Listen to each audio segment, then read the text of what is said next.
এই ফেব্রুয়ারি মাসের শেষের দিকেই ছাত্রদের একটা নতুন রাজনৈতিক দল বাংলাদেশে আসবে। আগামী নির্বাচনে তারা বাংলাদেশের নির্বাচনে অংশগ্রহণ করবে এবং তারা আশাবাদী গতানুগতিক যে রাজনৈতিক ধারা, সেই রাজনৈতিক ধারাকে প্রতিহত করে আওয়ামী লীগ এবং বিএনপির মতো শক্তিশালী রাজনৈতিক শক্তিকে পরাজিত করে আগামী নির্বাচনে জয়ী হয়ে সরকার গঠনের জন্য আশাবাদী ছাত্রদের নতুন রাজনৈতিক দল যারা করছে তাদের দায়িত্বশীলরা।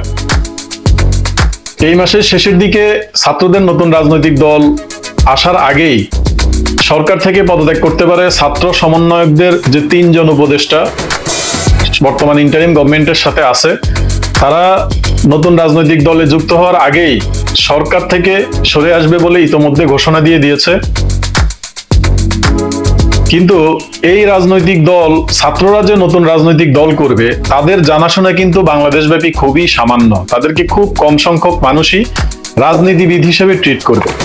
একটা আন্দোলন করে একটা সরকার হটিয়ে ক্ষমতা গ্রহণ করা আর রাজনৈতিকভাবে নির্বাচন করে ক্ষমতায় আসা, দুইটা কিন্তু খুবই দুই মেরুর ব্যতিক্রমী দুইটা জিনিস। বর্তমান রাজনৈতিক প্রেক্ষাপটে বাংলাদেশে যেখানে বড় দুইটা রাজনৈতিক দল নানা অপকর্মের কারণে বিতর্কিত, এই মোমেন্টে একটি নতুন রাজনৈতিক দল বাংলাদেশে আসলে তারা মানুষের মনের আকাঙ্ক্ষা কতটা পূরণ করতে পারবে, মানুষের চাওয়া পাওয়াটা কতটা পূরণ করতে পারবে, এটা নির্ভর করে হচ্ছে তাদের সদিচ্ছার উপরে। যেহেতু ছাত্ররা নানান স্লোগান দিয়ে এই আন্দোলনটাকে বাস্তবায়িত করছিল, আন্দোলনের আগেও তাদের অনেক স্লোগান ছিল, অনেক মানুষের প্রতি তাদের সিম্প্যাথি, মানুষের অধিকার আদায়ের জন্য তাদের অনেক বক্তব্য ছিল। যদিও তারা ক্ষমতা পাওয়ার পরে নানান প্রতিবন্ধকতার কথা বলে তারা সেটা বাস্তবায়ন করতে পারছে না, তবে তারা এখনো বলে যাচ্ছে যে তাদের এই মোমেন্টে তাদের সবচেয়ে বড় বাধা হচ্ছে বিএনপি।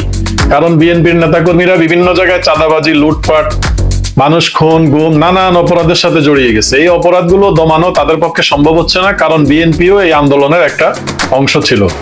যার কারণে তারা প্রশাসনিকভাবে বিএনপিকে কোনোভাবেই দমাতে ইচ্ছুক না এবং দমাতে পারবেও না। যার জন্য তারা চাচ্ছে যে রাজনৈতিক ময়দানে রাজনীতি করে রাজনীতিবিদদেরকে হারিয়ে তারা সরকার গঠন করবে। এই মুহূর্তে এই ছাত্রদের পক্ষে শুধুমাত্র বাংলাদেশে একটি দলই কথা বলে যাচ্ছে, তারা হচ্ছে বাংলাদেশ জামাত ইসলামী। এবং ইসলামিক অন্যান্য দলগুলো যদিও ছাত্রদের প্রতি সহানুভূতিশীল, দেখা যাচ্ছে যে একটা নতুন রাজনৈতিক মেরুকরণ তৈরির জন্য এই ছাত্রদের রাজনৈতিক দলের সাথে অন্য কোন রাজনৈতিক দল একীভূত হয়ে আগামী নির্বাচনে অংশগ্রহণ করতে পারে বলে রাজনৈতিক বিশ্লেষকদের মতামত। আমরা যেটুকু অ্যানালাইজ করে বুঝতে পারতেছি, যেহেতু ছাত্ররা নতুন রাজনৈতিক দল করবে, নতুন রাজনৈতিক দল করেই কিন্তু ক্ষমতায় আসা এই দেশে কোনোভাবেই সম্ভব না। সেটা যত বিতর্কিত অন্য রাজনৈতিক দলগুলোর যত বিরুদ্ধে যত বিতর্কই থাকুক না কেন, তাদেরকে হারিয়ে এত বড় ভোট ব্যাংকে পরাজিত করে ক্ষমতা নির্বাচনের মাধ্যমে ক্ষমতা গ্রহণ করা এত সহজ বিষয় না।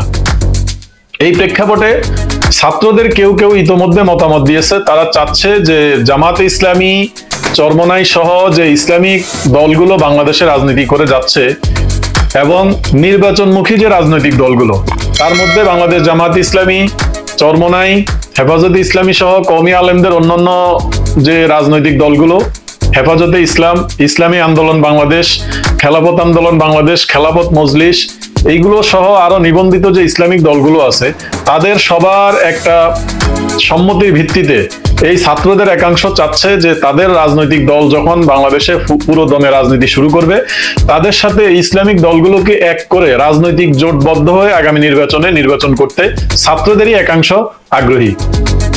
যদিও এই ব্যাপারে ওপেনলি কোনো আলোচনা এখন পর্যন্ত হয় নাই। আর যেহেতু আগামী ডিসেম্বরে নির্বাচনের সম্ভাব্য তারিখ ঘোষণা করছে আমাদের ইন্টারিম সরকারের প্রধান উপদেষ্টা, এইটা কতটা বাস্তবায়িত হবে সেটা দেখার বিষয় আছে। আরো অপেক্ষা করতে হবে আমাদেরকে যে এই ওনার কথাটা কতটুকু বাস্তবায়িত হতে পারে, এটা নিয়ে আমরা এখন পর্যন্ত সন্দিহান। তবে ঘটনা যাই হোক, যেহেতু নির্বাচনমুখী বাংলাদেশের জনগণ, একটা নির্বাচন তো তাদেরকে দিতেই হবে। দীর্ঘদিন আসলে ক্ষমতা ধরে রাখতে গেলে তারাও আওয়ামী লীগের মতোই বিতর্কিত হয়ে যাবে। অতএব এই সরকারের এখন মূল এজেন্ডা হচ্ছে নির্বাচন বাস্তবায়িত করা, একটি সুষ্ঠু নির্বাচনের মাধ্যমে একটি রাজনৈতিক সরকারের হাতে ক্ষমতা হস্তান্তর করা। তো তারা আশা করি যে তারা সেদিকেই এগুচ্ছে এবং যেহেতু একটা নির্বাচন দিতেই হবে, আর যেহেতু রাজনৈতিক দলগুলো নির্বাচনমুখী, অতএব ছাত্রদেরকেও গতানুগতিক নির্বাচনের মাধ্যমেই যদি তাদের সেই ম্যান পাওয়ার থাকে, যদি তাদের সেই জনসমর্থন থাকে, তাহলে সেই নির্বাচনে অংশগ্রহণের মাধ্যমে নির্বাচনে অন্য রাজনৈতিক দলগুলোকে হারিয়েই তাদেরকে ক্ষমতায় অধিষ্ঠিত হতে হবে। সুতরাং ছাত্রদের একটা মেজর অংশ, একটা বড় অংশ চাচ্ছে, যেহেতু জামাত ইসলামীর সাথে তাদের আদর্শগত অনেক মিল আছে, যেহেতু জামাত ইসলামী ইসলামপন্থী রাজনীতিতে বিশ্বাসী এবং ছাত্রদের সমন্বয়করাও কিন্তু ইসলামপন্থী রাজনীতি করে, অতএব তারা চাচ্ছে যে ইসলামিক দলগুলোকে যদি একজোট করে তাদের সাথে মিলিয়ে একটা নির্বাচন করা যায়, তাহলে তারা আশাবাদী যে আগামী নির্বাচনে তারা বাংলাদেশে সরকার গঠন করতে সক্ষম হবে। তো এইটা আগেই বলে দেওয়া যায়, যেহেতু বাংলাদেশে একটা তৃতীয় শক্তি, শক্তিশালী তৃতীয় শক্তি দরকার। বিএনপির সাথে ইসলামিক দলগুলো যেতে কোনোভাবে আগ্রহী না, যদিও চরমনাই পীরের সাথে ইতিমধ্যে বিএনপির মহাসচিবের একটা মিটিং অনুষ্ঠিত হয়েছে এবং সেখানে তাদের কিছু লিখিত চুক্তিনামাও সাংবাদিকদের সামনে প্রকাশ করা হয়েছে, কিন্তু আমরা চরমনাইয়ের আলেমদের সাথে, চরমনাইয়ের নেতৃস্থানীয় যারা আছে তাদের সাথে কথা বলে জানতে পারছি যে এটা শুধুমাত্র বর্তমান তত্ত্বাবধায়ক যে সরকার আছে সেই সরকারের বিভিন্ন ধরনের বিতর্কিত বিষয়গুলো নিয়ে সমঝোতার একটা খসড়া ছিল, এই ছাড়া অন্য কিছুই না। এটা কোনো নির্বাচনী খসড়া ছিল না বলে আমাদেরকে নিশ্চিত করছে চরমনাইয়ের ইসলামী আন্দোলনের একজন কেন্দ্রীয় নেতা। সুতরাং এটা বলা যায় যে যেহেতু জামাত ইসলামী এবং চরমনাইয়ের পীর ইতোমধ্যে তাদের ভিতরে ভিতরে অনেক আলোচনা হয়ে গেছে এবং তারাও চাচ্ছে যে একটা তৃতীয় একটা পক্ষ বাংলাদেশে নির্বাচন করুক এবং তৃতীয় একটা রাজনৈতিক শক্তি তৈরি হোক যারা ক্ষমতা কেন্দ্রিক রাজনীতিতে বিশ্বাস করবে এবং নির্বাচনের মাধ্যমে জনগণের ম্যান্ডেটের মাধ্যমে তারা সরকার গঠন করতে পারবে।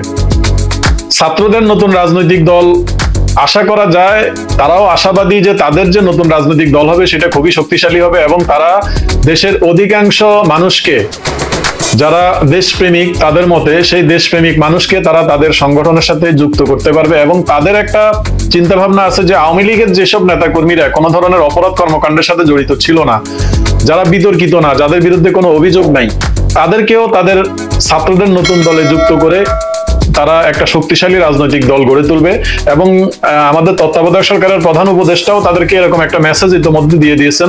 তাদেরকে বলা হয়েছে যে তোমরা রাজনৈতিক ভেদাভেদ কমিয়ে, আওয়ামী লীগের সব নেতা কর্মীরা বিতর্কিত না, আওয়ামী লীগের যারা ভালো আছে, যারা শেখ হাসিনার নেতৃত্বের প্রতি অনাস্থা রাখে, যারা মনে করে যে আওয়ামী লীগের অনেক ভুল আছে, আওয়ামী লীগের ভুলের কারণে আওয়ামী লীগের সাধারণ নেতা কর্মীরা ক্ষতিগ্রস্ত, তাদেরকে তোমরা তোমাদের দলে টেনে নাও, তাদের প্রতি কোনো ধরনের নির্যাতন না করে, তাদেরকে কোনো ধরনের হয়রানি না করে, তাদেরকে উইন করে তোমাদের দলে নিয়ে নাও। এরকম একটা মেসেজ অলরেডি প্রধান উপদেষ্টা ছাত্রদেরকে দিয়ে দিছে। আর ছাত্ররা যেহেতু আগে থেকেই চাচ্ছে যে জামাত ইসলাম তাদের সমমনা রাজনৈতিক দল, তারা আগে থেকেই চাচ্ছে যে জামাত ইসলাম এবং অন্য ইসলামিক দলগুলোকে এক করে তারা যদি নির্বাচনে অংশগ্রহণ করে, তো তারা আশাবাদী যে ওই নির্বাচনে তারা জয়ী হয়ে আসতে পারবে। অতএব এটা ভবিষ্যৎবাণী করা যায় যে আগামী নির্বাচনে জামাত ইসলামী, ইসলামিক আন্দোলনগুলো সহ ছাত্রদের যে নতুন রাজনৈতিক দল আসবে তারা একটা জোটবদ্ধভাবে নির্বাচন করতে পারে এবং সেই নির্বাচনে তাদের জয়ী হয়ে আসার সম্ভাবনাও উড়িয়ে দেওয়া যায় না কোনোভাবেই।